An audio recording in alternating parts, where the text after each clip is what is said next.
Hey everybody, how you doing? I want to welcome you all today to this wonderful virtual masterclass. I want to thank all of you so much for taking time out of this busy time of the year to join us today. I am super excited not only to be back for another virtual masterclass, but more importantly, our panelists today are amazing. For those of you that don't know who I am, again, my name is Dr. Joshua Fredenberg, national speaker, author, and president of the Circle of Change Leadership Experience. As you just saw in the video, which our goal is really simple, is to empower culturally diverse and first generation students for career leadership success. And so I'm super excited to be here today and really excited about this next topic dealing with what's next. As many of you know, many of us have already started or are getting ready to start this next academic school year.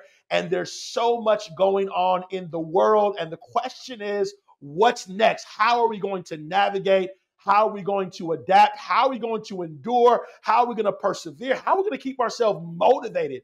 We're going to be talking about a lot of that today. And so I'm just super excited about that because I know with all of my heart that by the time you leave this virtual masterclass, you're going to get some incredible information that I know is going to help you in your work at making your campus community a better place. So I'm super excited again to be here today. Super excited about the panelists that we have as well. Really quickly, if you can just go into the chat, I would just like to have an idea of who is here. Where are you coming from? Again, I'm here today in South Florida, but if you're somewhere else across the nation, if you can light up the chat room, I just want to have an idea. We have Knoxville, Tennessee. Welcome, Tennessee, to the conversation. Are there any others that are coming in here from across the country? Would love for you to represent New York City. Hello, Texas State University, Rochester, New York, North Carolina. I see you. Maine. Okay, Connecticut, Washington, all the way on the West Coast. Central Florida, St. Paul, Minnesota. Maryland is here today. Ohio State University. Los Angelinos, as I like to call it, Milwaukee, Rockville, Maryland. Fantastic. So good to see all of you here today. Thank you so much for representing. I often say you never know who you'll connect with in the chat room. So make sure that you're connecting. Make sure you're letting others know that you are there. Because again, we're here to build community. We're here to build relationships. And we're here to empower each other so we can ultimately make our world a better place. Without further ado, I'm getting ready to introduce our wonderful panelists. I'm not sure if Dr. Bates is here yet, but I know he'll be here soon. But we're not going to waste any time. We're going to move all the way across the country to the West Coast, NorCal. My good friend, Jacqueline Burns. Jacqueline, if you could introduce yourself and let us know what you do. And the question I want to ask you, what has been the greatest lesson that you have learned during this COVID-19 pandemic? It's on you. All right. Hi, everyone. I am Dr. Jacqueline Thomas. I use she, her pronouns. I am currently the Assistant Director of Assessment and Academic Success at the University of California, Berkeley's Residential Life Department. And I also do a lot in the assessment world as well as in first generation wealth building. And my current position, I handle all departmental assessment as well as our academic success initiatives, which include a resident faculty program, an awesome tutoring program, and some other things. All right, so the greatest lesson that I have learned during this pandemic were new ways of self-care, which was really surprising for me because my self-care game has always been on point. And it took a while for the pandemic to break me down, but it did eventually get there. And I learned, I started journaling, and I also started listening to some awesome podcasts like Balanced Black Girl, as well as The Shift, SHIFT is real. So those were pretty awesome additions to my self-care regimen. I love it. I love it. I love it. Sorry, Dr. Bird, I know they didn't see you, but we got this all fixed out. But can we give a big shout out to Dr. Jacqueline Burns? Can we give her a big round of applause out there in virtual land? Thank you so much for being part of this wonderful panel. We're going to keep it moving. Our next panelist, we're going to move Arizona, Ohio. Dr. Corey C. Miller, if you can introduce yourself, let everyone know what you do and what has been your greatest lesson during the COVID-19 pandemic. All right, great. Thanks so much, everybody. So glad to be here today. I am a professor of leadership studies at Wright State University in Dayton, Ohio. My previous life, though, I spent 20 years in student affairs. So I worked with lots of different programs, residence life, academic affairs, doing advising, career services, kind of the whole 9 yards. So I'm going to skip right to my greatest lesson. This has been the most thought-provoking year I've probably ever had. And because I was forced to slow down, I'm a very fast person. I move, always on the run, doing something. And I had to stop. I had to not travel. I had to just sit with myself for a little bit. And it gave me some great clarity of what is important to me. And so as I go into the future and things come back online and allow me to go back to that old life, I've realized I'm not sure there are parts of it that I want to go back to. And I think there's new parts and new routines and things that I'm excited about doing that I would never have explored otherwise. Wow, awesome. Can we give Dr. Corey Seaman a big round of applause in virtual land? Give a big round of applause to her. Also, Jacqueline, please forgive me. It's Dr. Jacqueline Thomas. I'm sorry about that. But Dr. Jacqueline Thomas wanted to correct myself. And so let everyone know about that as well. And we're now going to move back to the East Coast up into Maryland. My good friend, everyone knows this man, Dr. Jamie Washington. Welcome. Introduce yourself. And let us know what has been your greatest lesson during the COVID-19 pandemic. Thank you so much, Joshua. And it's so great to be here with all of this wonderful group of brilliant and bright, talented folks. And so I am Jamie Washington. My pronouns are he, him, and his. And I originate from, I actually join you usually from the original ancestral homelands of the Piscataway Nations in the Baltimore, Washington area. It's always an honor to be in community with others. As we think about moving into this new year, my last year was one of pause. So most of the time that I serve as the president of the Washington Consulting Group and the president of the Social Justice Training Institute, president and co-founder of both of those. And I also serve as the pastor of Unity Fellowship Church of Baltimore and the Unity Fellowship Church movement.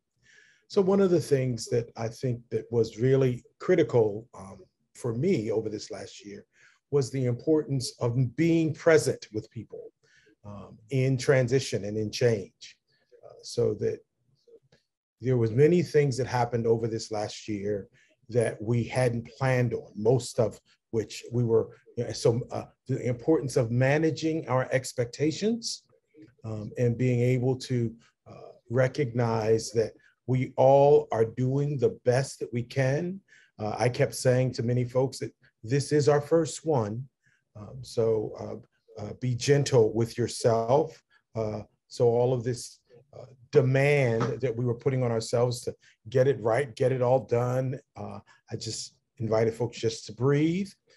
And to, I think as Dr. Jacqueline was naming, to take care of yourself, but to really just to recognize the importance of being present with yourself and others and managing our expectations were some of the greatest things that I learned. Awesome, awesome. Thank you so much. Can we give a big round of applause for Dr. Jamie Washington? Thank you so much. As we're getting started, my good friend, Dr. Bates, has just arrived on the scene. Dr. Bates, you're coming down to North Carolina. Introduce yourself. Let us know what you do. What has been your greatest lesson during the COVID-19 pandemic? Brother Freeberg, always a pleasure to be with you. Always a great time. Hello, Pastor. You know what I'm saying? Hello, Corey. Hello, Soar. How are you guys all doing? Dr. Tierney Bates, Assistant Vice Chancellor of Press Special Projects, Executive Director of Career Services at the University of North Carolina at Chapel Hill, and honored to be with you guys. One of the things I learned over the last 19 months around COVID is expect the unexpected. Flexibility is the #1 word I've had to use, in that kiss on your loved ones, spend more time with your loved ones, and don't take work so serious. Because in student affairs, particularly for us, we never left during the pandemic. We were always on, always there, whether you're in a dean of students' office, housing, student activities.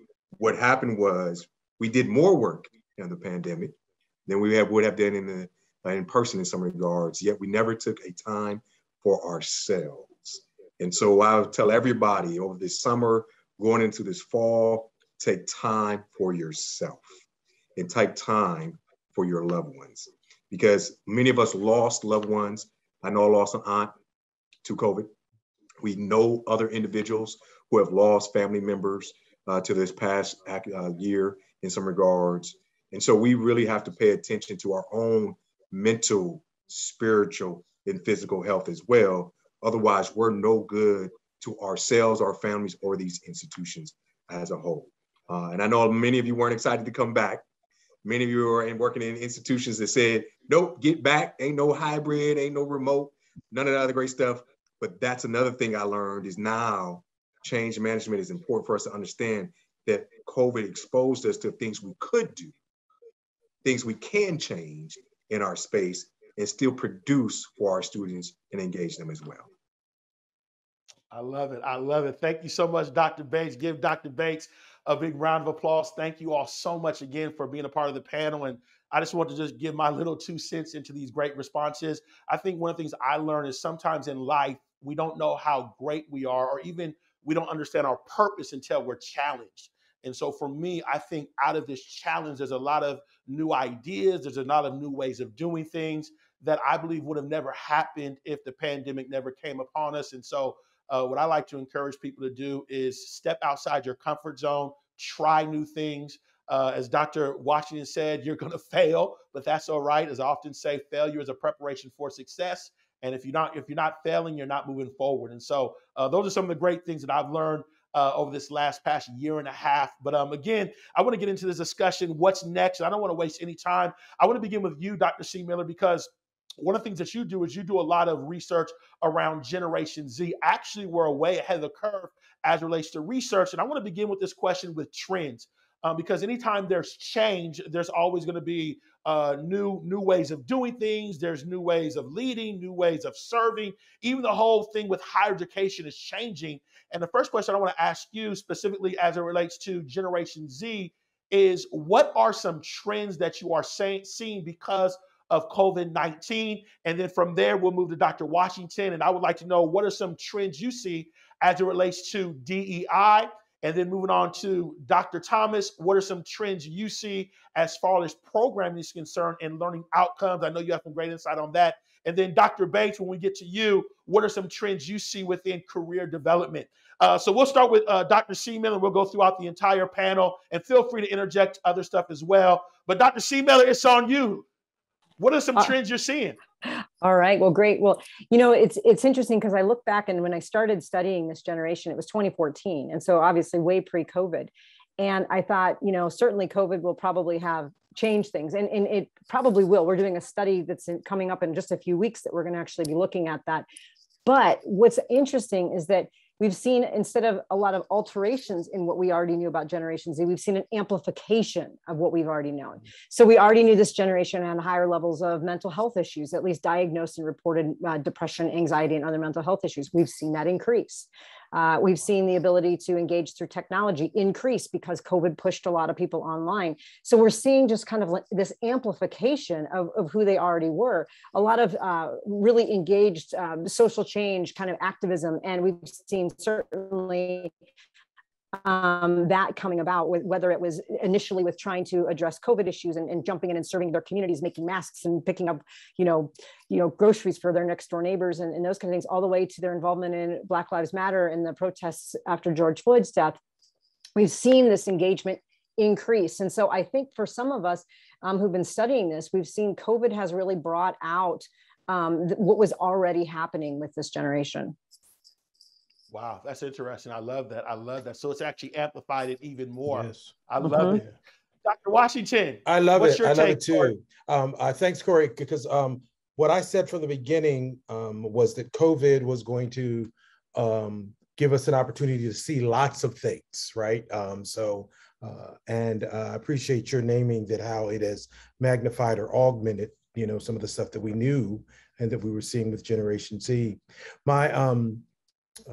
So for me, through the lens of diversity, equity, inclusion, COVID hit, and I knew that at the beginning of COVID, that folks were not going to have DEI at the front of their screen, unless it was your specific responsibility, that we were operating as if, right? And so And this is not uncommon in higher education proper. So unless your specific role is to support minoritized students, you would not have been paying attention to upfront the impact of COVID on those populations. I knew that as soon as we got through the first couple of weeks, we were going to see the differential impact on minoritized students by race, minoritized students by sexual orientation and gender identity. We're going to see the difference on minoritized students by class, in terms of being able to go home, having a space to go to, having a safe space to go to. The whole notion of what it means to be at home and study, and be at home and have access to computers and so on and so forth. So I knew that was going to be the case, and that did absolutely show up. And so all kinds of special efforts and programs were needed to put in place so that folks could simply function, and have a space. Even as much as, what do I feel safe to talk about in my living room with my mother in the background or my cousin in the background, that I would feel differently if I was in a classroom, or even if I was on campus in a virtual way, right? So the whole notion of not only just being in the space and being able to have access to the curriculums and education and the programs and things that I might normally do, but also the content of those programs, and how safe it feels to be expanding and to be growing, and to kind of have some of the conversations that might not be okay with my family to have. So that was some of the stuff that I began to see through a DEI lens. The other thing that certainly happened in this whole last 18 months, and Corinne mentioned this too, is this diversity, equity, and inclusion. And I was prepared because my work has been diversity, equity, and inclusion for many years. And I was getting a virtual product for diversity, equity, and inclusion ready once we hit COVID. But then May hit, and the murders of George Floyd, Ahmaud Arbery, and Breonna Taylor occurred. And there was a pivot from diversity, equity, and inclusion to anti-racism. And that's one of the major things that I've seen, that most campuses are now willing to do the race work that they've needed to do. Wow, that's great. That's great. I love it. Dr. Thomas, I love it. Yeah. So I work specifically at UC Berkeley, which is a campus known for its student activism. And yes, to all of that, we absolutely saw a lot more activism from our students, as well as from our student staff, about their working conditions, the things that they wanted to see and get from the positions that they were doing in our different departments. So I think, again, to parrot what Dr. C. Miller said, it really amplified things, and it really brought things, really brought a lot of things to a head, that we were able to maybe just keep things going. And I think there were times where administration just wanted to keep a lid on things as they worked on things, because students want things fixed right now. And sometimes things take multiple years, and they actually have done great work, but they're never going to see it because they're going to graduate, right?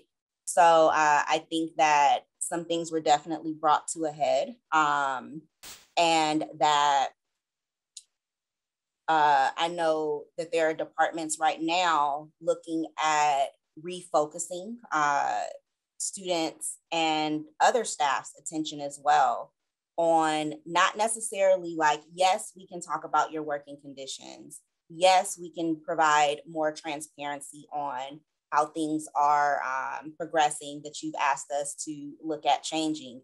And we also have a responsibility to you as student staff, entry-level staff, to get you ready for your next steps in life, because that is what we are doing here. So there's been a refocusing on that, and a focus on campus culture, a focus on departmental culture, working culture that has been very helpful in helping individuals make the best of all of this, right? So it's not, we can't just focus on fixing the social justice issues because we actually do have a department to run, but we should focus on those things, and we need to figure out how much attention and what transparency looks like. And then from there, making sure that we're fulfilling things such as learning outcomes. The other thing I wanted to note about this question about how we have identified like what's going on with college students. I think another trend that is happening is students have been aware for a long time that college costs a lot of money, and they have been wanting to know why for, classes, and graduating class after graduating class talks about student loan debt and how that's taxing. And this group of students, Gen Z, love Gen Z. They want to know why things cost so much and what they're getting in return for that astronomical amount of money. And one thing that we have got to do better at is being better at communicating the value of why sitting in a lecture with a professor, even if it's on Zoom, is better than your YouTube videos and what you're actually getting from that. We also have to be honest about the elevated cost of college and phase out any practices that are driving up costs, that are not providing value, student learning outcomes, and things of that nature. Wow, that's good stuff. Boy, we can get into that. And I'm glad we can get into that right there. And I'm going to move it over to Dr. Bates, career readiness. I know when I went to school 20 years ago, or 25, way back when, I know the reason I went to school was to position myself for a successful career. I don't know about other people, but I was going because I was trying to get me a job and pay some bills. And so, and I think it's becoming more and more relevant now. But I would ask you, Dr. Bates, after all the incredible stuff that's been said, how does career readiness interject in all this? And I know you got a lot to say, so take it away. Brother Friedenberg, yes, I do have a lot to say, but I'm going to say it in a short period of time before we make sure everybody's voices are heard. As Dr. Thomas has already mentioned, we've always focused on completion for our students in higher education. We want them to matriculate, complete. But now state governments, local governments, parents, everybody's saying, okay, that's great, they complete, but where is the economic mobility for our students around their careers? I say that because majority of students, 73% of them, will come to college and graduate and not go into their major. Think about that. Everyone on this call right now, even those who are listening, think about what your major was. And I would ask you, are you actually in the field of your major currently right now? I was a mass media communication major, thinking I was going to be the next Stuart Scott. I'm sitting here with you today. So it's important for us to understand that the education has to shift not only from completion, but completion plus career. And how are we in higher education looking at it of using life design, using the book by Burnett and Evans, and using the stuff that has came out of Stanford around equity design think and life design and different models to really get our students prepared for the postgraduate planning of what they want to go into in some regards. I literally had a student sit in my office yesterday talking about, I think I want to go into public policy. I'm a junior, but I'm stuck. I said, no, you're not stuck. You need to prototype, you need to ideate, you need to intern, you need to read this great book that I teach a class here at UNC around life design around, and you will be unstuck because you know you will have a plan and an action. We all have things that we want to do, we're interested in. So how do we marry our health, our work, our play, and our love all together, as Burnett and Evans talks about, around a professional career? You know, we always talk about this encore life. I'm going to work for 20 years somewhere, 30 years somewhere, retire, and I'm going to do something great. No, students can leave today by us teaching them upskilling skill sets, their ability to do certain things that they don't realize they have the ability to do, to be prepared. All my students are leaving UNC with $65,000, $75,000, $80,000 a year jobs. As Jamie is looking at me like, wow, that's because we're teaching them certain skill sets and that the curriculum must match what's going on. I can take a sociology major, an Africana studies major, a business analytics major, and teach them how to be so marketable in multiple fields of endeavors. But what's the problem in higher education? Most offices of career services are housed in student affairs. So they're at the bottom of the row right now because everything in student affairs is focused on COVID, housing, dining, CAPS, mental health. Where at the end of the day, when they get ready to graduate, the biggest thing they do, all of them running here senior year and say, hey, I need a job. No, you need a career. And I want to develop that over your 4 years versus you looking at my junior year and senior year like, oh, light bulb goes off. I got to do something after I graduate. We need to look at curriculum design to integrate career into everything they do, no matter what major they are. All students should take a career development course before they graduate, and it should be mandatory, like they do at UGA and other schools, where every student should do an experiential learning or internship opportunity, like at Northeastern. That way they're prepared to go into these $65, $75, $80,000 a year jobs. And then we teach our students to negotiate. Because in student affairs, we don't teach them to negotiate. We're happy with that $36,000 a year. I am teaching my students, no, don't be happy with that first offer. You try to get as much as you can. And it's a proven fact by the taxes I teach my students, all of them get what they want. It's not just monetary, but there's other things that are being so competitive because right now there's over 10 million jobs that are vacant across the country that employers are clamming for talent and in multiple different ways. And they're offering everything from sign-on bonuses, unlimited PTO. I wish I could have that right now. All these other great stuff as we're looking at overall. But what are we doing in the field of higher education to shift our mindset, especially with Generation Z, around the outcomes around career for them? Because the major reason you came 20, 25 years ago, like you just said, was to get a job. That's what you think. I get a degree that I'm going to get a great job. And that is not always the case. Talk to my social work majors, talk to my education majors. So we have to prepare them for skills that can go across multiple disciplines. And that's why the number one thing schools should be doing is introducing an interdisciplinary major that you can major in English, business, and engineering and bring that all together. Because that is the key to being able to market our students to be what our employers tell us, critical thinking, skill sets that can work in teams, all this other great dream. We at UNC Chapel Hill created a 4-year degree called HOLD, Human and Organizational Leadership Development, which is an interdisciplinary, intersectional degree. That is probably going to be the most marketable degree as I put out students in that regard, because they can talk to English, they can talk to business, they can talk to multiple different things from a skill set wise. And at the same time, there will be an internship and an experiential learning opportunity to make them so marketable. So I know all everybody's eyes lit up when I said how much salaries they're making. And that's based upon our first destination survey. So that's another thing, because now I can recruit a student here to UNC. I can talk to alumni and have Tar Heels hiring Tar Heels, and they're walking into great jobs. Can you do that at UC Berkeley? Can you do that at other institutions as far as that is concerned? And that is the key. And that is where the shift in the mindset for our institutions should be at. Leading with a conscious inclusion. There's so much to talk about. There's so many great points. And one of the things I wanted just to piggyback on that I think was really interesting when I was watching a variety of stories as it relates to what's next. And one of the things that they said is they said that COVID-19 would be most difficult for the healthcare and higher education to adapt to, because those systems are so much structured and they have so much. It's just the way it's built is really hard to just structure and adapt as in other industries you can.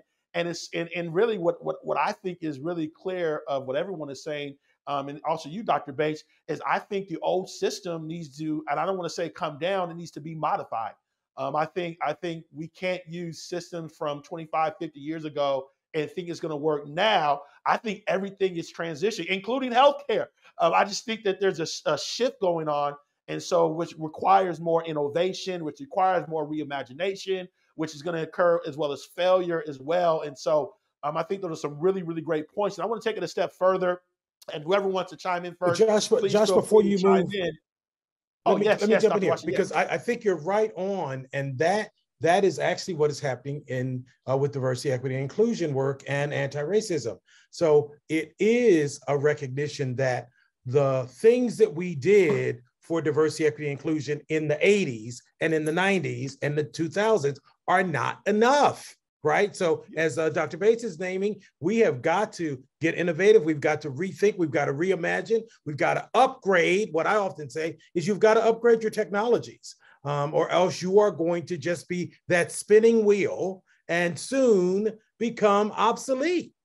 So that's the thing. We've got to, so I was in a session the other day and someone says, everybody wants change, but they don't want to change what they're doing. That's good. Yeah. So they want the change, but they want to keep on doing the same thing. And that's not going to work. It's not going to serve us. I love that. I love that. That's so true. And one of the things I didn't want to say, Doc, you kind of triggered me, Dr. Watch. I want to say, and feedback off that is, there's a question came in, actually, it was one of the questions before we register everyone. And they said, how do you get rid of Zoom fatigue? And one of the things that, I often say with a couple of my speaker friends is Zoom fatigue is really code word is boring. And the reason I say that is because if the truth be told, the same ones that say they get Zoom fatigue will be on Netflix on their phone for 2 and 3 hours and they'll be locked in. And so if you can be on your phone and be locked in for 2 or 3 hours, then you can be locked in listening to someone if they're engaging and using the tools that are accessible in order to create that experience. But I will say this, I do believe you got to take a break and chill for a moment. You can't be here all day. I do agree with that. So I'm not saying that's not true. But what I'm saying is if we start thinking in the sense of if these kids can be on Netflix, if they can be on, there's all kinds of stuff, YouTube videos, as Dr. Thomas was saying, they can do all that. Trust TikTok, me, we TikTok for hours. It's TikTok. Our engagement. Sorry, Dr. What did you say? Dr. Washington, sorry. TikTok for hours. TikTok all day long. We need to get some TikTok energy in these Zooms, and then folks will be on it. Exactly. Yes, exactly. So moving forward, I would ask, what are some solutions? What are some practical solutions? And not just theory, what are some practical solutions that you're seeing others or you're doing that is actually working to be more effective at serving students during this time of change and evolution and all that kind of stuff? And whoever wants to go, Dr. Thomas, Dr. C. Miller, and then you want to go chime in?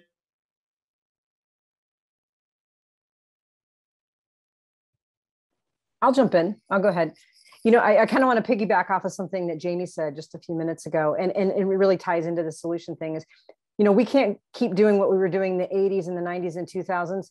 Friends, we can't keep doing what we were doing in 2019. This is the point that really just strikes home with me. It's like all of a sudden higher education is in a quest to become 2019 again. And we're watching this happen, and it's sad because we are at such a crossroads of such innovation and such movement forward that we are trying to do everything we can to look like 2 years ago. And it's a missed opportunity. And where I'm seeing this happen is we take the best of 2019, we take the best of 2020, and then we take things we haven't even done yet, and we roll them all into one, and we make a 21 and a 22 and a 23 that just keep getting better and better. And I'm worried that this whole return to normalcy is stifling the creativity that we were forced to have in 2020 and that movement. And so the campuses that are doing it right are those the ones that are thinking innovatively. And maybe I've seen them most, because we haven't really launched the school year very much yet, really showing up in like orientation programs where, we went from like an in-person in 2019 to a totally virtual in 2020. And now we're having some hybrid versions in 2021 where we're seeing some really novel ideas. Come to campus to meet people and to connect, but I'm not going to have you come to campus, sit in a gymnasium and hear from every director from every student affairs unit for the next hour. We can't go back. It is not good for us. It's not healthy. We need to be thinking about new things. And we need to also not just kind of rest on our laurels of 2020 learning. We have to think in the future. And I think one of the things that COVID did for all of us is it challenged us to knock ourselves out of our 100-year trajectory of the same old. And we now know that we have the capacity to do amazing things when we have to. So now we need to do amazing things when we want to.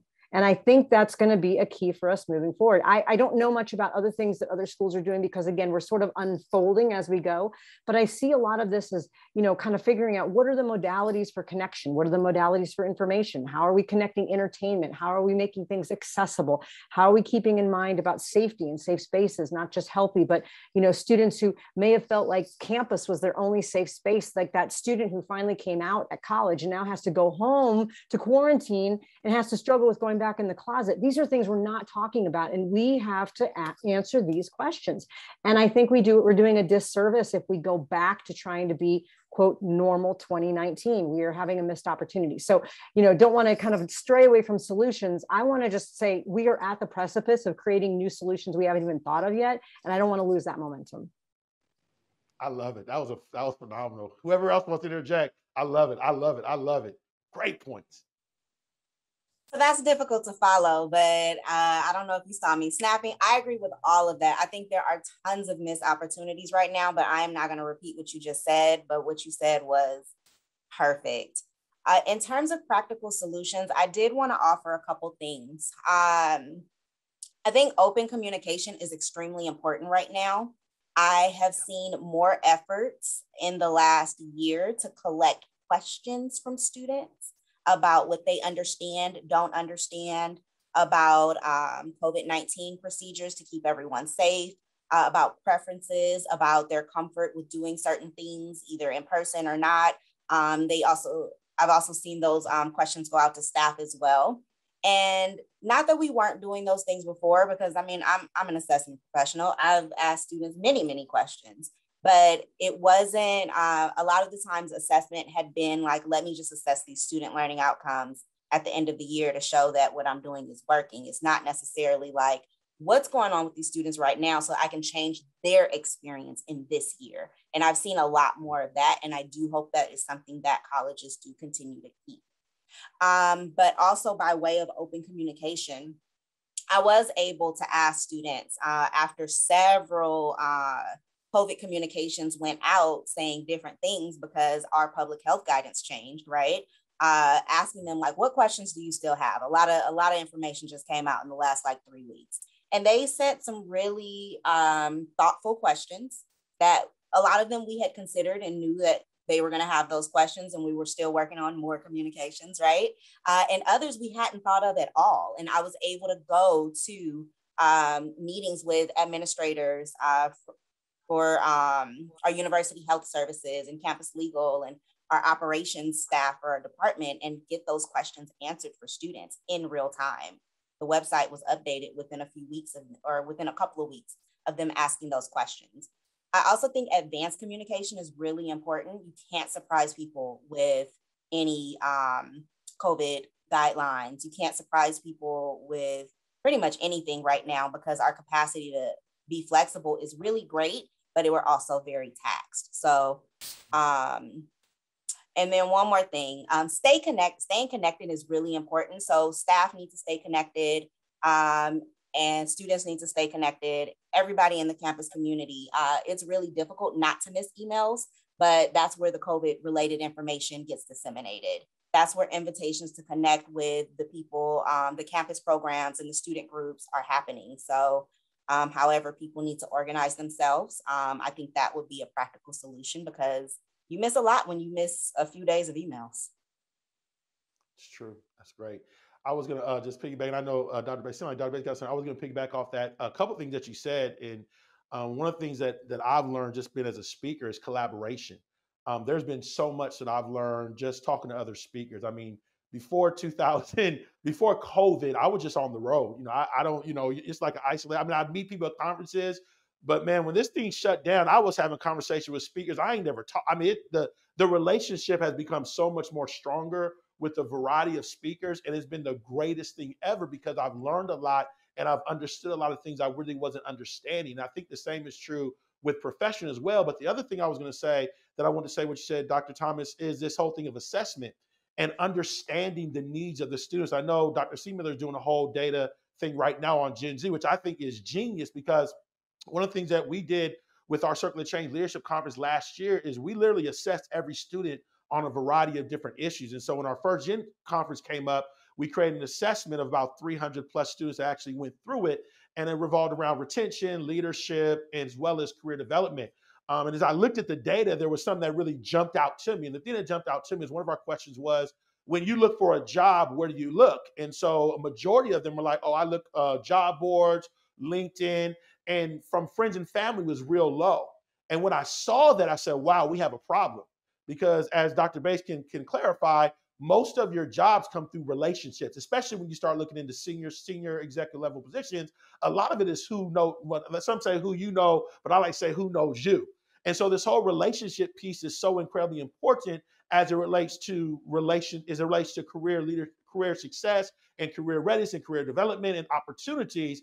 But yet, when I looked at this information, I was like, wow, we have a problem here, because if that's the least way you're looking for a job, that means we're not doing a good enough job at strategically building relationships, strategically building our social networks, and really building that up as we matriculate through college. And the truth be told, college is probably one of the greatest opportunities to do that, because most senior level executives, if you say I'm a college student, I'm just looking for information, I want to talk to you, there's a good chance they're gonna talk to you, they're gonna build that relationship. And so that was just something I identified right off the bat. And then my question was, how many of our departments are actually teaching students how to build relationships, let alone we just deal with emotional intelligence. The last concept that I like to use is relationship management. How many are actually teaching students how to build relationships? We already knew there was a challenge saying they're on their phones too much, but now the question is, when it comes to face-to-face, when it comes to digital relationships, are we preparing students for that?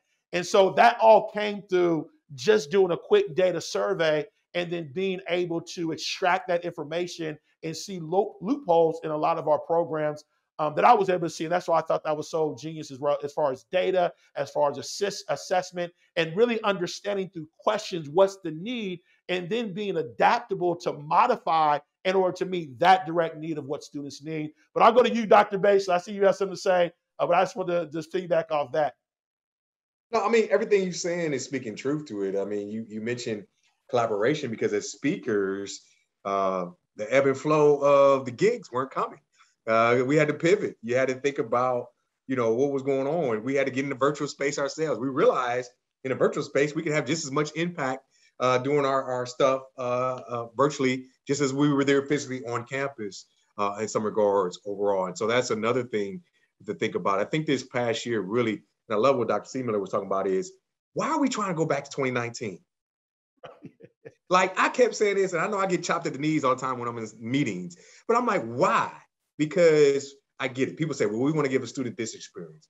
But have we talked to the students? Because I personally have had students that say, I liked X, Y, and Z of some of the offerings in class online.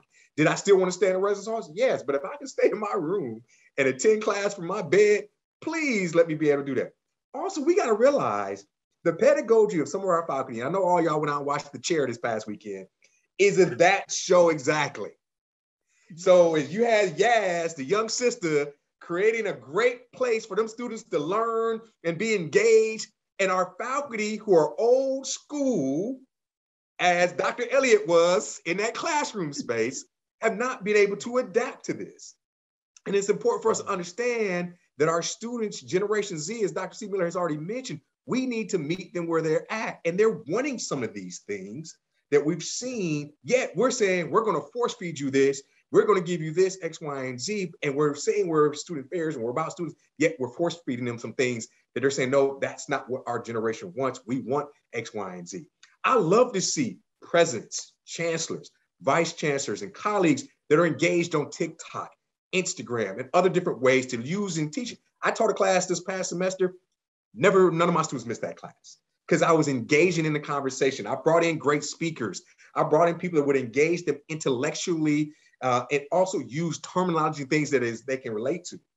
But like I said, if you watch The Chair, we are trying to go back to Pembroke of 20, 30 years ago in some regards, yet we're talking to a new generation overall, and we're not effectively understanding that. And that's why it's time, from a leadership perspective, my personal opinion, we have to get some of the younger, up-and-coming rock stars, as I like to say, into the field, into leadership roles with the mentorship of the older ones who can still relate to what's going on overall. Because even from a legislative standpoint, we all work in state system schools in some regards, and some of us are at private schools, but they can't relate to the students in nowadays in some regards. And I'm at Chapel Hill, we stay in the news, we're always on something as far as that's concerned. So I'm just used to it at this point in my career being here. But it's important for us to understand, how do we really shift culture, mindset, and different things, particularly around DEI, because it's hot right now. And Jamie will tell you that it's hot right now. If you're doing DEI work right now, you getting paid. Everybody's hiring for a DEI person, from corporate America down to K through 12, you name it.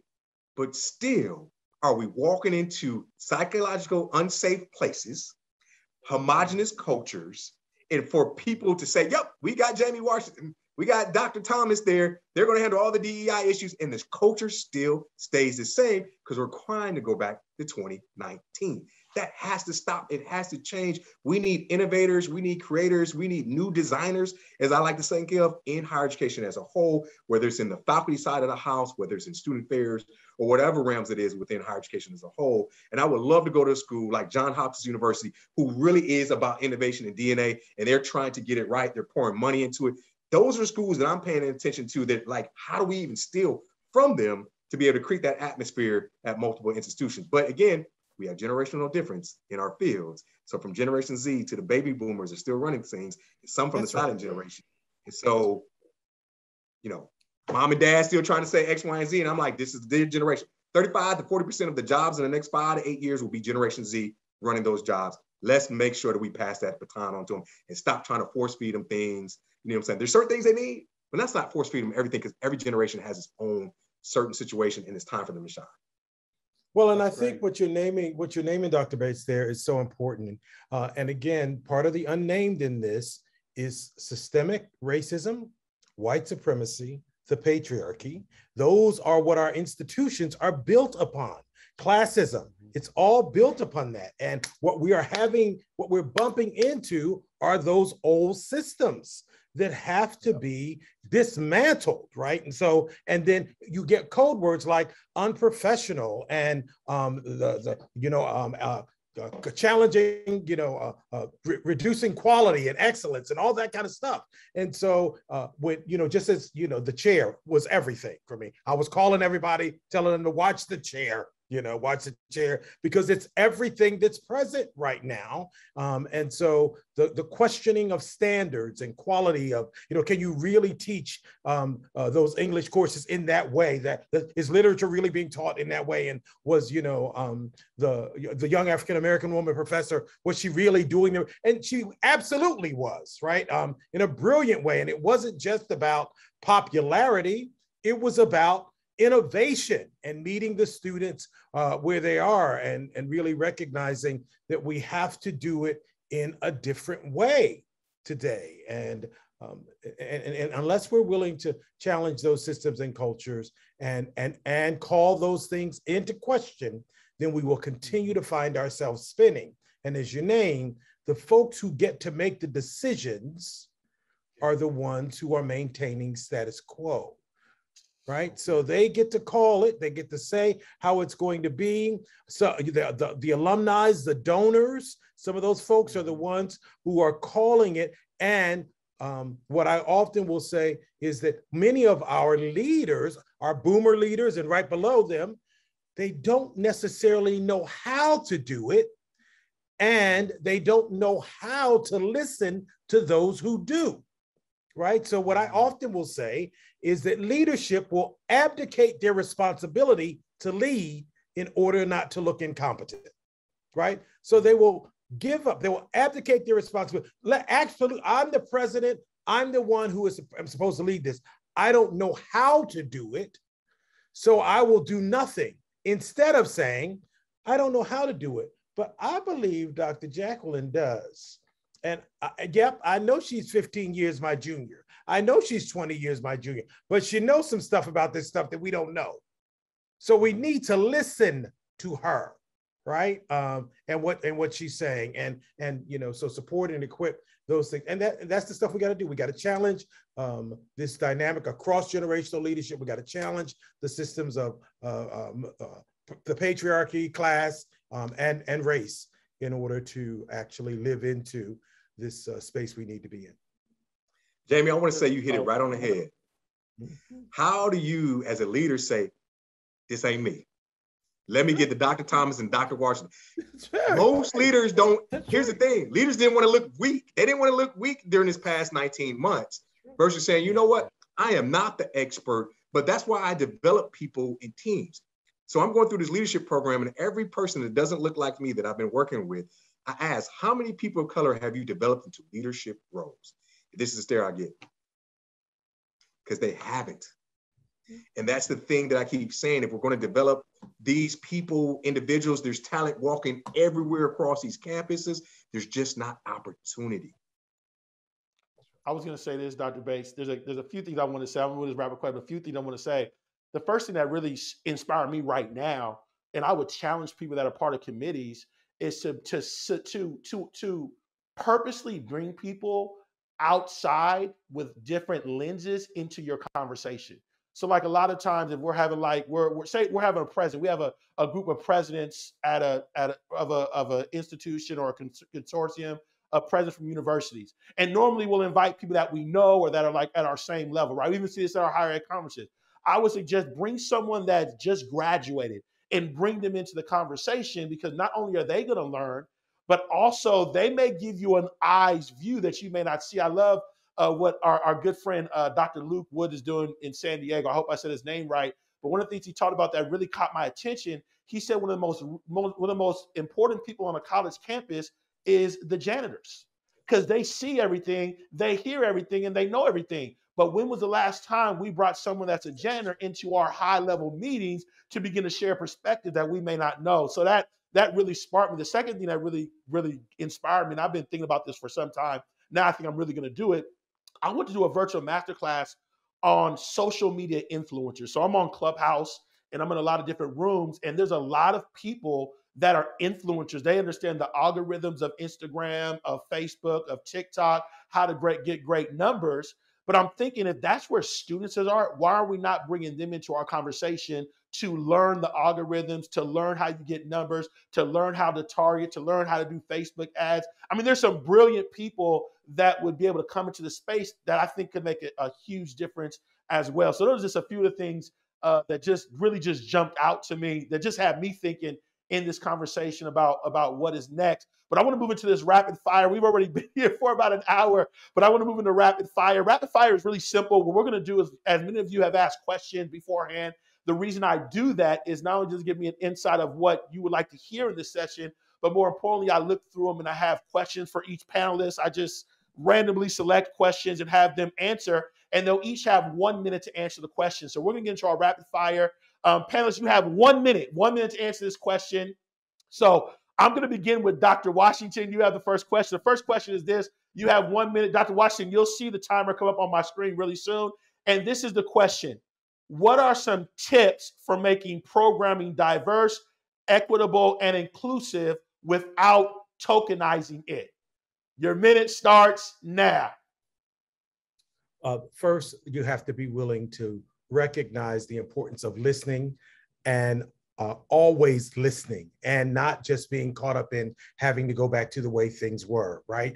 You have to be transparent in the way that you engage. So you do want to find out from your students, from your faculty and staff who are minoritized, and you have to do your own work, right? So you don't just go and ask folks what it is that they want and what it is that they need, but you've done some work. Show up with, so here's what we're learning. Here's some things we're bringing in terms of, does this work? Such that folks don't feel like you're having them do all the heavy lifting. And sometimes it's just do what we told you to do last time, and stop coming to us asking us these questions all the time. We already told you what we needed to have happen. If you would simply do what we already said to do, then you would be able to do these programs, and we wouldn't feel tokenized in that way. Awesome. I love it, Dr. Watson. I love it.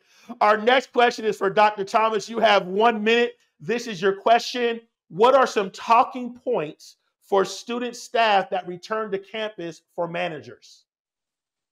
Your time starts now. All right. So as we approach our student staff and talk to them about returning to campus, we need to be really clear about what is online, what is in person, and why, which means we need to have a rationale for it ourselves. There are things that should happen in person, right? If I'm giving someone a gift, probably need to do that in person, or I'm gonna have it mailed or whatever the case may be. But all of these meetings, a lot of these programs and events, they can be online, or they can at least be hybrid to handle accessibility issues. And then I don't know how much more time I have because I can't see that timer, but be authentic with how the pandemic has affected you and also respect the fact that they have gone through a pandemic as well. I've been with my staff where I can, and I hold the line where I need to, but I never forget about the pandemic and how people have lost so much. That's great. That's great. Thank you so much. Dr. C. Miller, you have 1 minute. What are the biggest challenges or adjustments for students that experience campus for the first time? What are some of the biggest challenges and adjustments that we'll have to make as they experience campus for the first time? I think this is so interesting because when we think about students experiencing campus for the first time, we often think of first-year students. We have to think of second-year students too, people who have never shown up. And I think one of the things to know about it, going back to my Generation Z research, is that this is a generation that is kind of self-learners, DIY, a lot of intrapersonal, introspective, and throwing them into like a massive institution, especially if you work at a big public, and having huge events of 200-300 people, especially during COVID, and the fact that this is all new to them can be really overwhelming. So what we need to be thinking about are, going back to what Dr. Thomas says, is thinking about being very intentional about the way we lay out our programs, our services, the things that we're doing, and saying, okay, we're going to gather them in small groups. We're going to ease them into campus and make them feel comfortable and welcome, rather than just, boom, we're all back. It's like a big concert. This is great. This is fun. But just being really mindful that that is already very scary for them. And then secondly, having never experienced it, and coming in sort of, well, hopefully soon post-COVID, that this is a real shock to them. And we just have to be really mindful about what they're experiencing. Awesome. I love it. I love it. Dr. Bates, here's your question. In terms of career readiness for mid-level professionals, what is your advice for job searching in the light of COVID-19? Right now is the best time. 40% of all Americans are looking for the next opportunity. More companies are offering remote work ever before. There's an article I'll post tomorrow on my LinkedIn, go to it, about remote work and how to find remote work jobs, even in higher education, as that is concerned. Right now, the biggest thing, discrepancy, is most mid-level managers want to be able to do a couple different things. Provide, meaning make a decent salary and decent wage.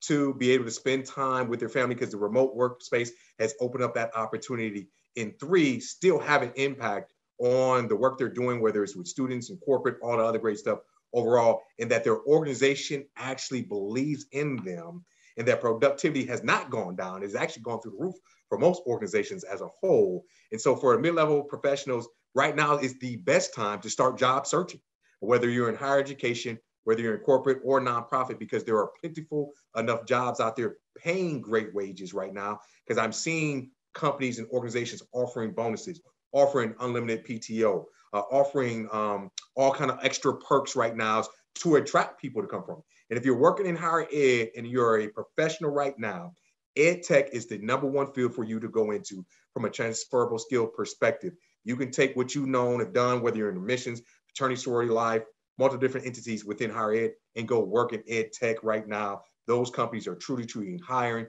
As a matter of fact, get you some stock in some of them, because some of them will become the next Amazon, all this other great stuff in higher education as a whole. I love it. I love it. Thank you so much for that rapid fire. So really quickly, I want to just first of all thank our panelists so much. Oftentimes in the middle of this presentation, we're going to continue the conversation. But one thing I do want to share with you, number one, if you would like to connect with any of the panelists, feel free to visit their LinkedIn. We're all on LinkedIn. Would love to connect with you on LinkedIn. The second thing that I like to do is, again, everyone here can speak on college campuses. Everyone here has resources. I know Dr. C. Miller has a book. I know Dr. Washington has a book.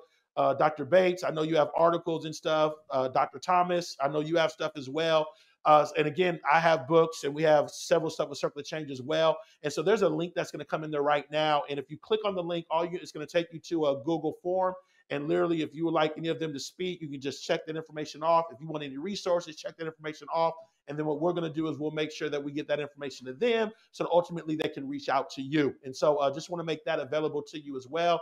The second thing I want to do is we're going to take a quick moment, about 2 minutes. We're going to show you a video, because it's going to lead us into our final question for this discussion, because I really think this next part is going to really have a lot to say about it. But we're going to give you a quick video, about 2 minutes, and I think it's going to set us up. And the reason I'm doing this video, because if you want to connect on LinkedIn, if you want to do the resource link, you'll have time for about 2 minutes to do that while this video is playing. So here comes the video, and then we'll get into our next question. Here it comes. It is a vertical campus in the middle of downtown Chicago. It's also primarily an arts school, as Columbia College's nearly 7,000 students sit poised to begin their fall semester. Serious questions are arising amongst the mostly part-time faculty. About 50% of the courses currently are going to be offered with some in-person instruction, and that's just too many. Many of our courses, we know are best served face-to-face, but they're going to be impossible in some instances to be able to do them safely. The safety of in-person learning on college campuses is being questioned by faculty across the state and country, especially as young people are now the biggest driver of new COVID-19 cases. At ISU, where a large number of students come from the western suburbs, there are concerns regarding community spread. I have health conditions that prevent me from putting myself in a position where I could catch this. We know students will be students, particularly when alcohol is involved. We were all students ourselves. So we want to protect from that, impending disaster. With little ability to socially distance within a dorm situation, Loyola University has decided those returning to campus will have their own rooms, must wear masks, and will be required to submit to frequent testing and contact tracing. The battle for every student is that they enjoy their freedom, but they also want to be respected as adults. So I think it's really trying to help them understand what's at risk. Even as colleges and universities continue to revise their plans, a general consensus seems to be that priority must be given to those courses that absolutely require in-person teaching, with most everything else remaining online through the fall semester. Hey, if you like that video, be sure to subscribe to our ABC. Welcome back. That was a story on ABC7 in Chicago. And the reason I brought that up is because, as we already know, there's a lot of things that are going on. There's a lot of transition. But I think one of the big things that I've read about is going back is, people don't know what to expect. So we're dealing with uncertainty. There's a lot of doubts. There's a lot of fear. There's a lot of challenges. Just a lot of things that are going on. And so I just want to just bring it up to the panel.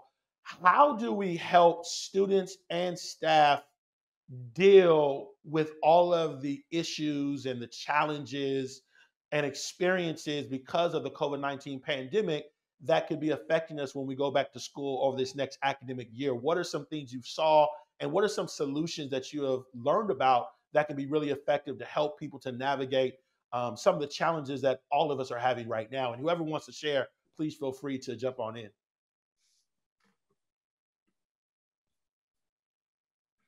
I'll go ahead and start as I'm unmuted. One of the things, and it'll bounce back to what I said earlier, is manage our expectations, right? And so, again, I think similarly to what Dr. Corey was naming, so let's not try to revert back to the way it was, right? To pay attention to, yes, there were some things about 2019 and before that we celebrate and we don't want to lose. There were some things about 2020 that we learned and that we want to bring with us.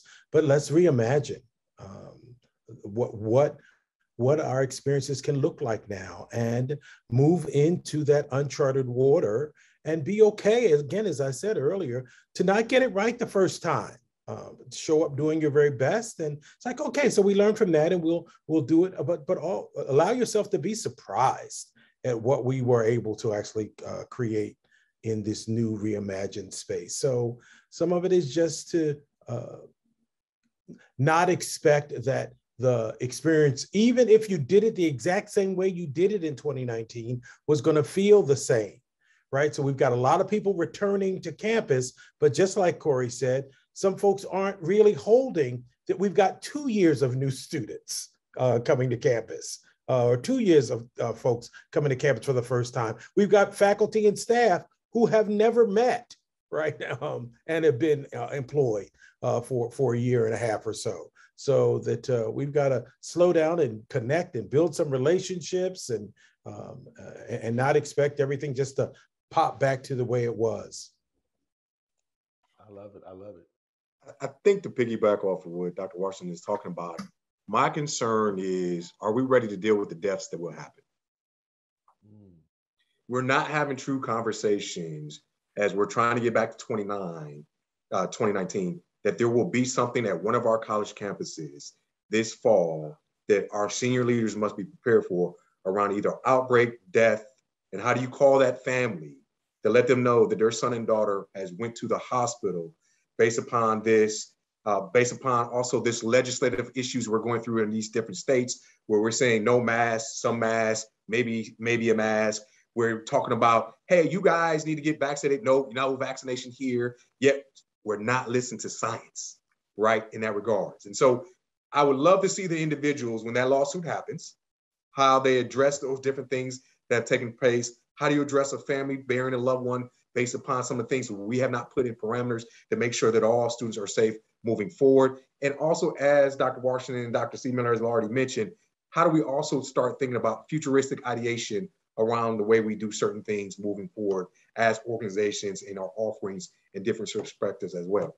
You know, we all sit up and watch these great sci-fi movies, right? I love sci-fi movies. I love to get into them and all this futuristic thing. AI is at the forefront also of our field, yet we're not having a discussion around it as well. That's great. That's great. Dr. Thomas, Dr. C. Miller? Yeah, I did want to offer one thing. This is a little bit of a pivot from the last couple of statements, but one way that I've worked to assist the students in my area in overcoming challenges, because last year it was a complete lockdown, complete stay-at-home order. They were in their rooms alone without roommates, like the video said. That's not the case this year, but that doesn't mean that they're not staying home a lot more because they feel safer there. So one thing that I did was I tried to facilitate friend making through assessment. And there was this, I sent out a survey and I asked students about like their 5 different like hobbies and foods and TV shows and artists, and tried to connect them that way. And I mean, it took my staff a couple of weeks because it was a lot of data from several hundred students, but we were able to say like these people share 4 or 5 of the same interests that you do. So, and here's their email addresses, and feel free to connect in a way that is safe using our COVID guidelines.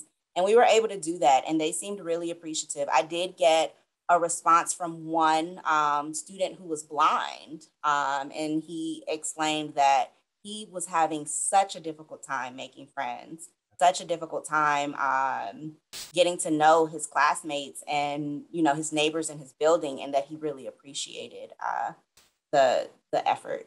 So I just wanted to offer that. I love that. That's awesome. And I'll jump in too and add just something that really struck me, particularly during COVID, is, you know, having worked in student affairs for so long, I know that like I had this great calling to serve students 24 hours a day, like pretty much I worked 80 hours a week, you know, left self-care at the door to make sure that my students had a good experience, and did it all for $30,000 a year, you know, and I realized that sometimes the best way to serve students is not by doing that. It's to be there with them through the struggles and not be there for them through the struggles. And I thought that was a really interesting shift. And like it showed up for me in the way that I would have class, and I used to kind of dress nice for when I would teach, and it would be, you know, I was trying to be professional, and I don't think you have to dress nice to be professional, but that was sort of the culture that I was in. And I decided that I was not going to do that. I was going to wear workout clothes, put my hair in a ponytail, and hold my kitten during the time I was teaching. And I know this sounds really silly, but it made me human. And when I was able to connect as a human, we were able to have the kinds of conversations where we could say, I'm really scared. I'm really scared about COVID. And I can say, instead of, you know, it's going to be okay, here's resources, I would say, I'm scared too. And I'm right here with you. And it totally changed the nature of how I approach this work. And I don't really know if it was impactful. I don't have, you know, Dr. Thomas, maybe you could do some assessment on that. But for me, it changed something. It changed the way that I see my role in higher ed. And it really harkens back to this idea of we're all human. And this is a really scary time for all of us. And we're all in this together. We just might have different roles. I'm facilitating your learning and you happen to be here as a student. But at the end of the day, we're in this together. And so for me, that was sort of an epiphany that I had, and I'm carrying that forward because I feel like, even though I don't have any data to prove that it really kind of worked, and I don't even know what worked would even mean, it felt good. And the students felt good, and it felt empowering. And we all just start class every time with a check-in. How are you doing today? And that's just something that we do as humans. And for me, that shift was really significant. I love that. I love it. That's awesome. Dr. Yeah, well, Washington, I wanted to join around this whole notion of this space of, again, being present with folks and showing up as human and grounding.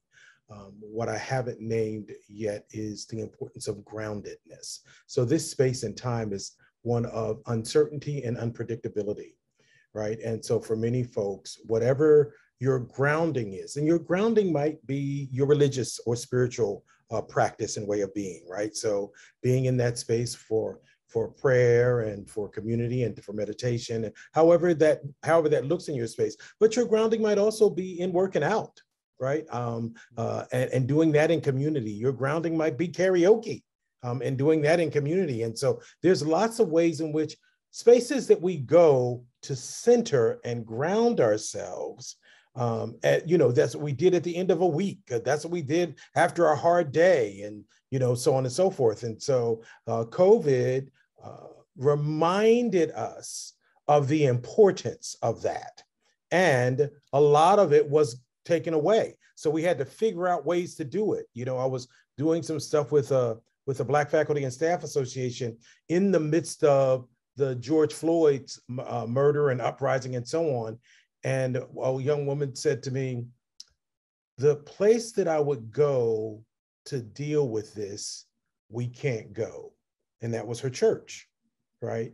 And so the double impact of not having the space that I would go to just be in community and to hug and hear a good word or a song was not there. And so what I would say is make sure that you are connecting to those grounding spaces, whatever way that looks, whether it's virtual, whether you are going back in person to spaces, whether it's a virtual gym class or whatever. It's important not to be isolated, right? It's and again, different from being alone, right? So some of us are grounding when we just get some alone space, and I'm all for that, but not isolated space, right?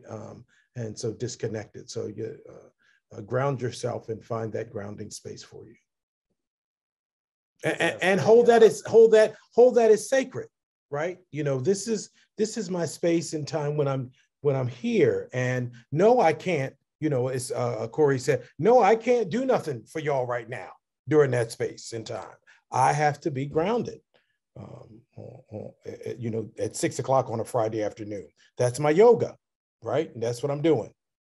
Yeah. Yeah, I love that. I love what everyone said. And one of the things I wanted to interject to this phenomenal conversation is that, one of the things I've learned about through COVID is intentionality. So throughout this experience, I've got a lot of campuses that wanted me to come talk about resilience. How are you resilient? How do you have grit? How do you endure? How do you motivate yourself? And so there's been a variety of different things that I've brought forth in different presentations, but it all came down to intentionality. So for instance, one I like to say is I call it a DMR. It's a daily motivational routine. And one of the things that I learned is that there are days you wake up, you don't feel like doing nothing. You're right. I don't feel like getting out the bed. I don't feel like talking to no one, but you got to do the job. And so what routines are you putting in place to get you out of that funk? And then there's the unexpected. I feel like every day you wake up, boom, you get here, boom, you get over here. But I found if I have a routine in place that's building me up every day, I'm more equipped. Not saying it's going to be easy, not saying I'm going to overcome, but it'll help me to be more effective at overcoming. The other one is your environment, your space. I think one of the things that's really great about COVID-19, especially for professionals of color, is that it gets you out of that toxic environment. I know there's a lot of studies that say a lot of professionals of color, they don't want to go back to the workplace because it's actually less toxic being at home, and really creating that environment that's going to keep peace. So what does your environment have to be? I like what Dr. Washington said. He said, talking about church. For me, it's that worship music. I love worship music. So sometimes I will blast the worship music in my office It inspires my creativity. It's just that environment. And then there's the beach. You know, when I'm back and forth between Miami and LA, I'm in LA, I can go to the beach and I just walk, and I'm just like, it's finding those places that bring you that peace and that centeredness and that energy. Another one is gratitude. My good friend Della Toro once said, it's impossible to stay in a bad mood if you start giving thanks for what you do have. And I think if there's anything that we need to hold on to, is just being grateful for what we do have now in the 21st century.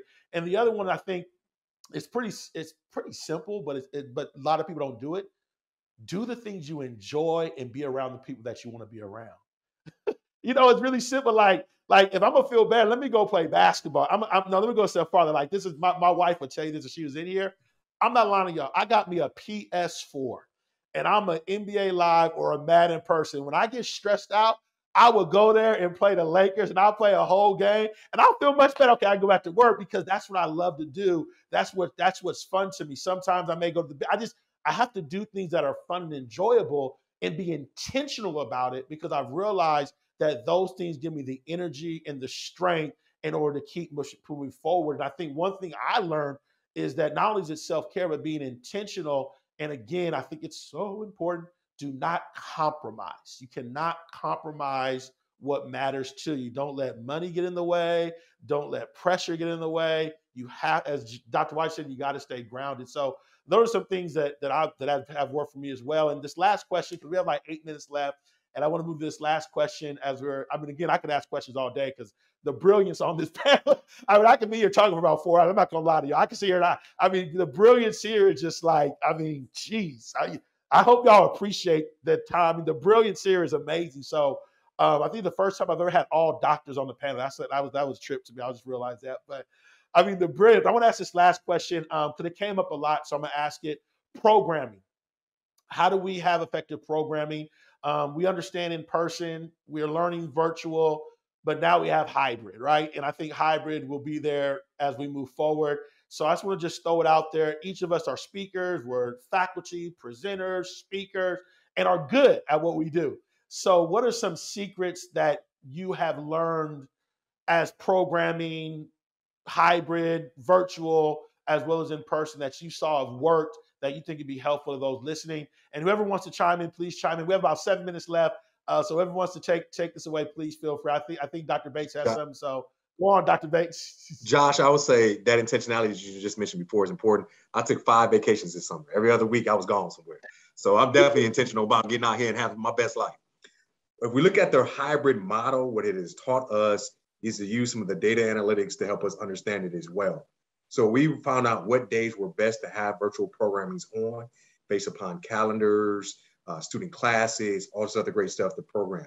We also knew that we could record stuff and also put it in a space now that students could go to and review it, which also worked just as important. So i.e., we can do something in a virtual space, record it, and say, hey, if you missed this, unlike when we were in the in-person space, you either had to show up. If you showed up, you just missed it.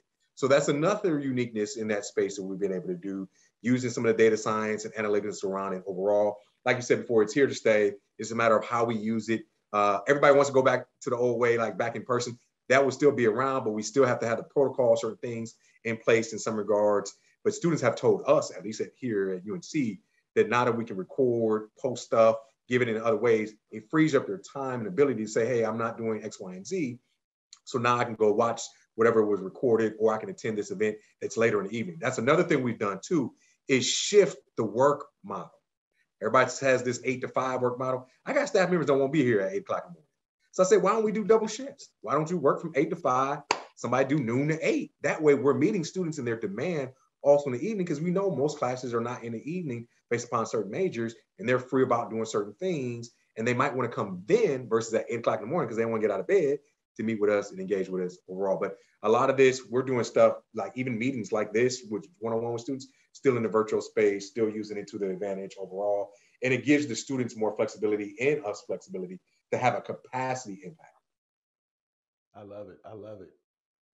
I'd like to piggyback on that, Those. because I think that that's so important. What you're talking about is this, back to this intentionality, right?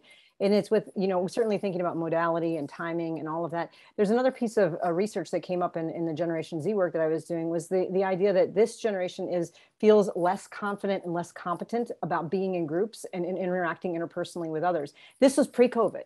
This was, I'm not sure how to have like a informal conversation. And I come from the world of like a social event was like buying a pizza, tossing it in the middle of the room and letting everybody just hang out for an hour. And we figured it out. That isn't the case anymore. And so if we're going to go to the trouble of, on everybody's behalf, of pulling everybody in person in what is considered a pretty risky environment in this COVID space, we need to have a real particular goal for doing that. And then making sure that that goal has to do with connection. If we are not pulling people together in real life for connection, then there's no reason we need to be pulling them together. And if we pull them together for connection, we're not going to organically just see it happen with this group of students. We have got to orchestrate very intentional, connective ways. So we have to be so mindful about the intentionality of how we're doing that, when we're doing that, and even if it's worth doing that. I know she just said something. Oh my God. I'm going to stop, because I know Dr. Thomas, Dr. Watcher, I want to say, because Dr. Seaman, you said something that just, I think it was so intentionality in presentations. I think if there's anything that virtual speaking has taught me personally, is it's much more intentional. I mean, the detail. I mean, literally, it's actually more work, to be honest with you. And luckily for me, I come from a TV background. And so because I did a lot of television and a lot of producing, it actually was a little bit more, I think a little bit more ahead skill set wise doing virtually, because I'm used to putting together production schedules and having ins and outs and all that kind of stuff.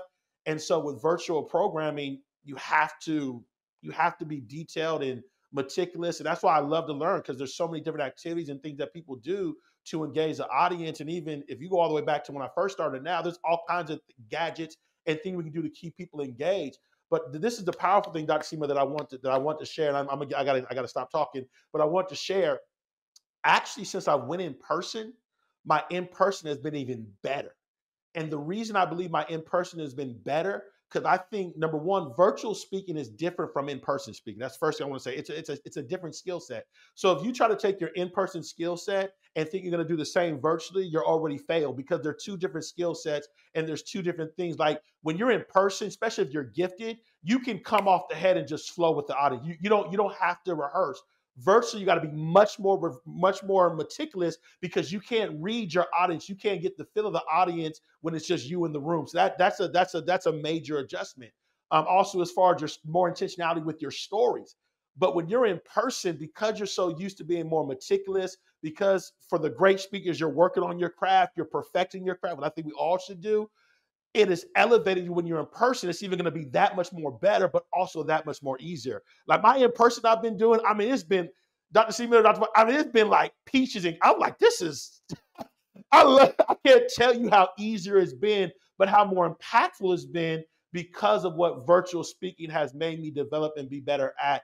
And so I just wanted to clarify that. And I think this is where we're headed. So now, and now that I was talking to Tish, my friend Tish Norman's another speaker, and she was doing this program. She said, it's like a team builder activity. And so crazy, she was like, Josh, I got to make a modification, because I realized I can't just throw them into a team building activity and have them talk and expect them to do it. I actually got to show them first and then have them do it. Like literally, Dr. C. Miller, we had this conversation today. So it's crazy that you said that. But I got to get out the way. Dr. Washington, Dr. Thomas, I'll let y'all talk, but it's just, yeah, it's good stuff. Dr. Washington? So I can speak really quickly. I can speak really quickly. Just two program ideas that I have seen work really well, since we're talking about programming specifically. One, my staff activity we did, my job sent me a Tumblr that would allow you to insert a piece of paper. And we actually designed Tumblr inserts for each other and presented them in a Zoom meeting. So we shared our screen, and I was like, I made a Tumblr for this person because this is what I know about them. And someone presented one for me. It was amazing. Also, students do like takeaways. So the like kind of paint night type thing, they like to come get the materials and say hi to whoever's in the lobby giving them out, and then do their paint nights on Zoom. That has been successful as well. Program ideas I've seen. I love it. I love it. I love it. Dr. Washington. Well, I mean, I think everything that's been said has been wonderful. There's just so much creativity and possibility. You know, again, if this year taught us nothing, it's like, well, how about this? How do you do this? And how about creating this? And how about doing that? And so I think that we just allow our space to imagine, right? And so some visioning and imagining space is what I think is important as we are engaging with maybe, again, as we talk about intentionality, and again, this is very important, is that we've got to be clear about, and why are we doing this, right? And what is the intention in this, right? And not just doing stuff for doing stuff's sake, right? We got to get them involved. We got to what's the learning outcome from that? What is the intended skill building outcome from that, right? That's what, and again, there is space where what we're intending is for them to just have fun. That's a thing, right? And that is a real and an important goal, because that's what we need to have a balanced human being, right? So some fun spaces, that's what the goal is. And so we don't want to minimize or poo-poo that, but we also want to have our engagement work and programs and activities, as Corey has named, we have to structure that. And we have to structure it with intended outcomes, right? I often will say, as I'm in a room and I invite people to respond to these 3 questions, here's why I'm asking you that. And even if I don't tell them before, I tell them afterwards, here's what that's intended for you to understand and to get and to walk away with and to understand, so that we again, don't forget that we are student development educators. Right? And at the end of the day, the mission of higher education is to prepare the next generation of leaders. And we have to be preparing them to lead. And everything that we're doing has to have that at the underlying intention and goal in it. Wow. I love it. I love it. I love it. Well, if you're out there, give the panel a big round of applause. Really incredible conversation. Man, we've been doing this for about 15 months, and I just can't stop doing it. Every time I do these things, I don't know about y'all, I'm pumped up right now. Just incredible information. I'm going to give the closing thoughts. So we'll start with you, Dr. Bates. I mean, first of all, the panel has been amazing. Just give them a shout out in virtual land for those that have been with us for almost 2 hours. So give them a big round of applause. And the wonderful thing is, this is recorded. So encourage you to share with others, because I know there are lots of people that really need to hear what was shared today. Dr. Bates, I'm going to start with you, and we'll move all the way down on my screen. Real quick, your closing thought. Let people know what you do and what you have going on, so they can, get in contact with you, and we'll move all the way down, because all of you are doing such wonderful stuff. And I just want to make sure that people know how they can learn more about your work and what you're doing. So Dr. Bates, we'll start with you, and we'll move all the way down. But it has to be in a minute, because I'm already 4 minutes over, and I don't want people to get mad at me. So here you go. Not a problem, Josh. First of all, let me just thank you for putting this together. It is an amazing panel. I'm honored to be among my esteemed colleagues that I've known in the field who are doing amazing work overall. Just my takeaways are a couple different things. Let's not revert back to 2019. Let's be innovative, creative, thoughtful.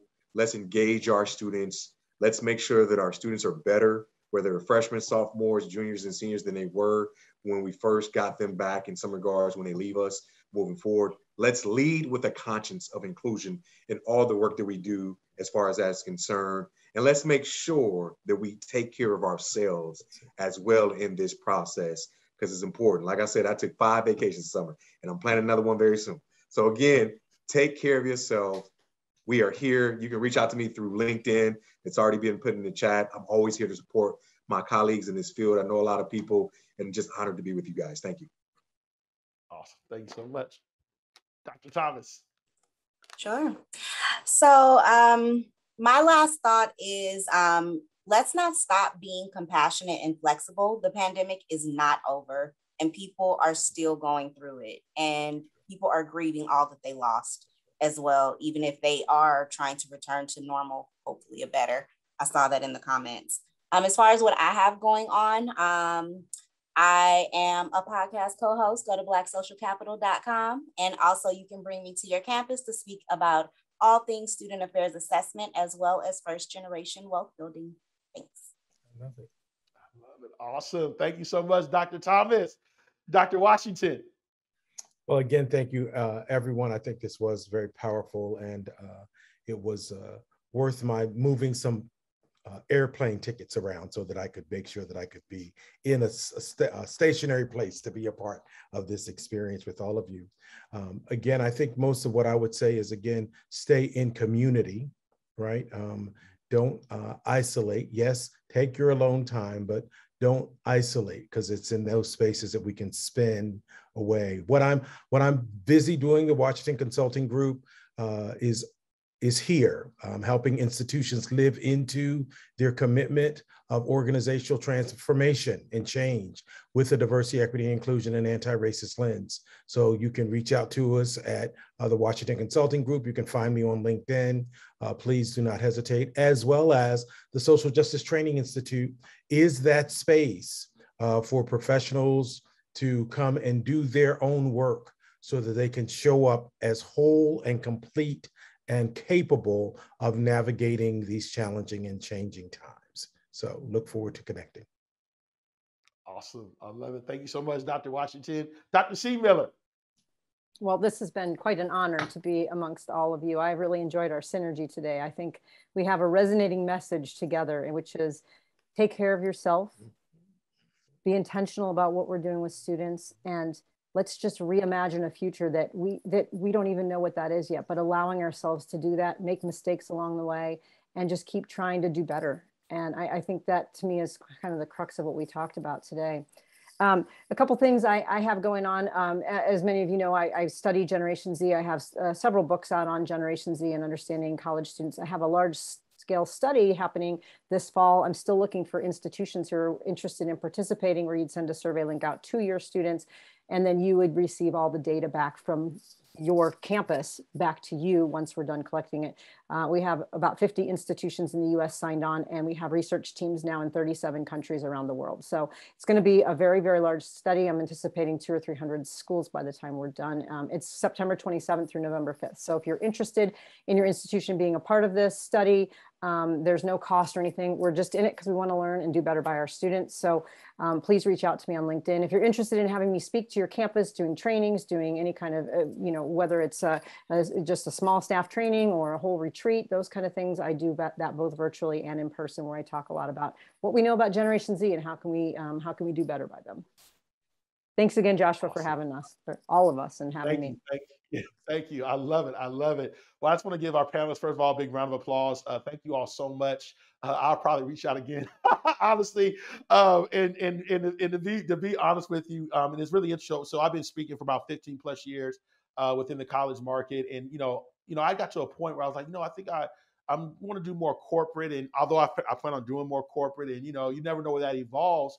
But to be perfectly honest with you, I'm kind of re-energized for higher education. I'm like, man, this is the time to be alive. This is the time to stay in this and these students. And so I do plan on doing other stuff as well, but I'm just keep staying in higher education because I see the reimagine, the creativity, the opportunity to create legacy. And I mean, it's just amazing. So I'm just super excited. Thank you all so much for being a part of these virtual masterclasses in the midst of busy schedules, because I know that people are starting and there's so many things going on. The fact that everyone is here today, very honored and grateful for that.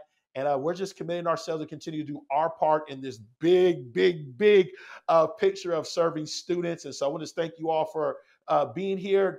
Please stay locked in. We're going to definitely be doing one every single month, as we've committed ourselves to. In addition to that, obviously, we have the Circle of Change leadership experience in November. For those of you that may have students looking for a virtual leadership experience, would love to have your students there.